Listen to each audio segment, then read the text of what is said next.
Hello there! So the time has finally come. Build 42, it's here, and I know the community is absolutely frothing at the mouth. So before I dive into guides on the new content, I thought I'd share my first impressions on Build 42 and how I feel this would be a good thing for Project Zomboid as a whole.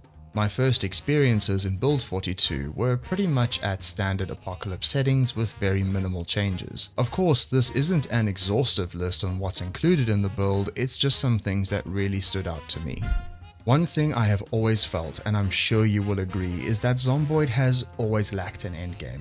It's no secret that you kind of had to invent your own endgame goals, and of course that's fun and all, but personally it always came to a point where I was never in any immediate danger in the late game, which of course led to boredom.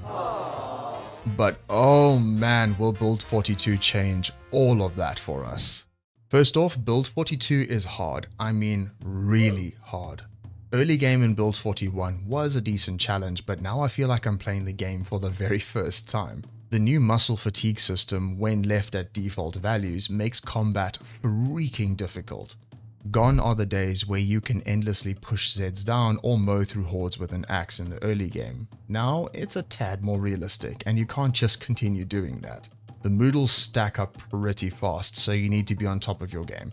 Realism is great and all, and of course realism is the aim of PZ as a whole, but personally I'll be toning down the muscle fatigue system just a tiny notch.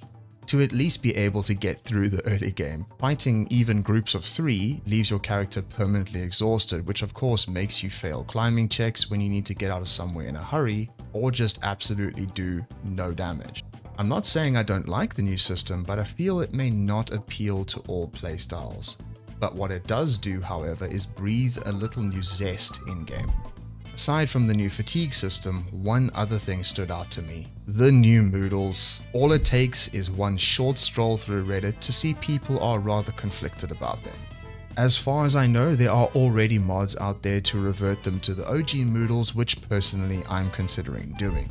Before we move on, I'd like to draw some attention to the new spawn map that was implemented. Aside from looking badass and, well, like an actual map, I like that they show us what we can find in the various spawn zones. Things like fire stations, medical buildings, and even police buildings will all help us figure out ahead of time where to head to first. Speaking of the map, of course there's the new areas that were released. I'm really happy that they put them on the left side of the map as well, as I always felt that side was a little bare and actually needed some love. Really happy that there are new areas to explore too, along with the new spawn zone, Echo Creek. To be fair, there is absolutely all happening there, but it's cool nonetheless. Actually, scratch that, there is a gigantic gun store just down the road, so there's definitely something happening. There has been a new stealth system added, which makes it so you can hide from Zeds behind cars, along with weather affecting how Zeds can see you, and much more. With the combat being made slightly more difficult, we may have to come up with more creative ways around navigating combat. Stealth in Build 41 was pretty much broken, so I hope this one actually works the way it should, especially considering that sustained combat isn't viable at the moment.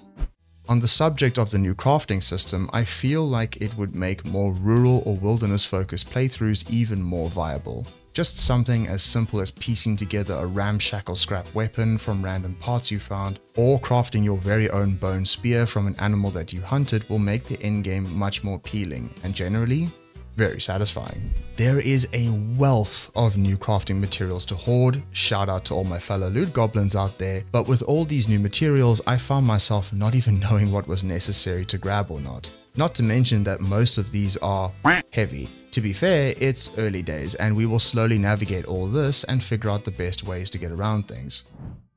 So let's briefly dive into the new animal system. I haven't had time to properly engage with the animal crafting, but my god are the animals adorable. Having them running around makes the world feel more lived in. No longer shall we share the landscape with the invisible turkeys watching our every move. The sheep also make the most hilarious sound when you pick them up and put them down.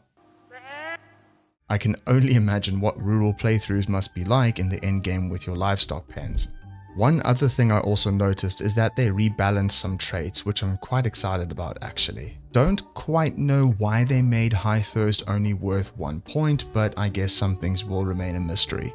They also buffed one of my personal favorites, Dexterous, which now gives faster climbing speed, faster weapon shouldering speed, alongside the looting speed. All for the princely sum of 2 points. Not bad.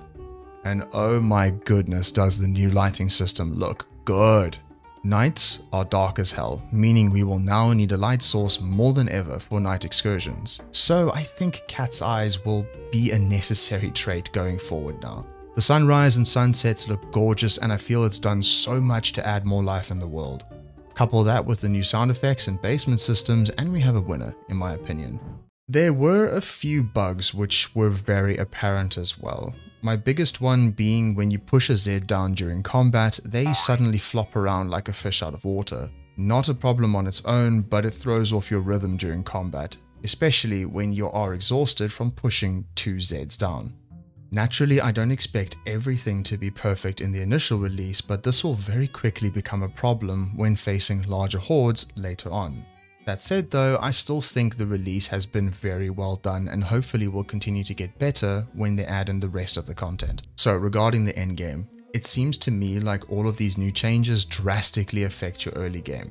But the real question is, will we be faced with the same issues in the endgame? The main issue being no real danger to you once you've built up some defenses and have a ton of loot stocked up. Sure, the new crafting system may help lengthen the endgame, but that still remains to be seen. All I know is I'm really excited to be playing the new update, and I actually feel this is one that PZ definitely needed. I hope you enjoyed the video and let me know in the comments if anything stood out to you in your first few steps in Build 42. There will be more guides coming up soon, so stay tuned. Good luck out there, Survivor, and I will see you in the next one.